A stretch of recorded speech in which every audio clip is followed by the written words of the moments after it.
रविंद्र कौशिक जो एक raw agent थे जिन्होंने 1975 से लेकर 1983 तक पाकिस्तान में पकड़े जाने से पहले तक भारत के लिए जासूसी की, जिन्हें द ब्लैक टाइगर के नाम से भी जाना जाता है।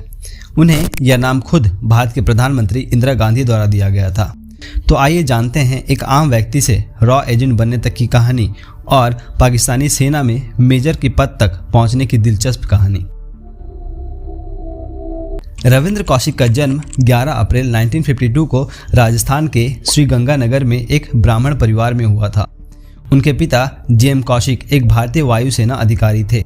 इन्होंने बीकॉम तक की पढ़ाई श्रीगंगानगर से ही की, लेकिन इन्हें थिएटर एक्टिंग का बड़ा शौक था और रॉ द्वारा भर्ती करने से पहले तक ये थिएटर एक्टिंग में इन्वॉल्व थे और इसी एक्टिंग की वजह से रविंद्र कौशिक रॉ की नज़र में पड़े थे।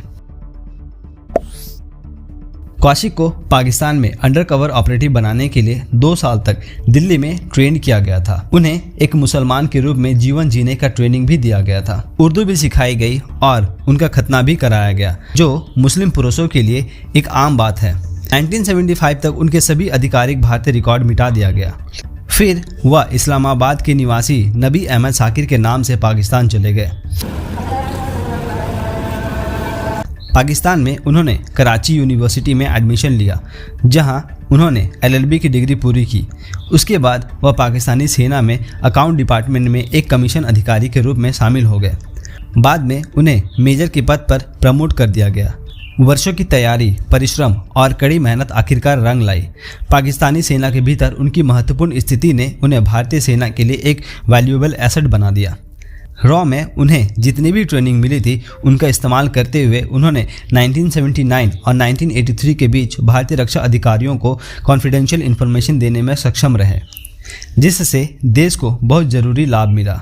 अपनी पहचान को आगे बनाए रखने के लिए उन्होंने अमानत नाम के एक स्थानीय लड़की से शादी भी की, जिनके पिता सेना में दर्जी थे। रविंद्र इतना टैलेंटेड था कि वह अपनी पत्नी से भी अपनी असली पहचान छुपाने में सफल रहा।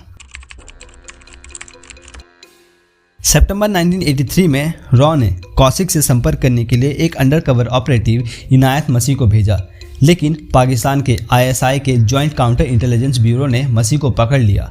उनकी पूछताछ में इनायत टूट गया और उसने रविंद्र की पहचान बता दी। ISI ने इनायत और अनजान रविंद्र के बीच एक मीटिंग सेटअप कराया और रविंद्र को पकड़ लिया गया। 1985 में पाकिस्तानी सुप्रीम कोर्ट ने रविंद्र को मौत की सज़ा सुनाई, लेकिन बाद में उनकी सज़ा को उम्र कैद में बदल दिया गया।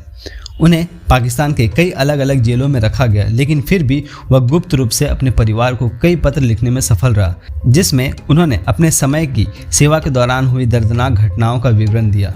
नवंबर 2001 में हृदय रोग और कई बीमारियों की वजह से उनकी मौत हो गई। पकड़े जाने के बाद भारत सरकार ने उन्हें छुड़ाने की एक भी प्रयास नहीं किए। यहाँ तक कि रविंद्र के परिवार वालों ने भारत सरकार को कई लेटर लिखे, लेकिन सरकार ने उनका जवाब तक ठीक से नहीं दिया। और तो और भारत सरकार ने कभी भी रविंद्र को अपना नहीं माना।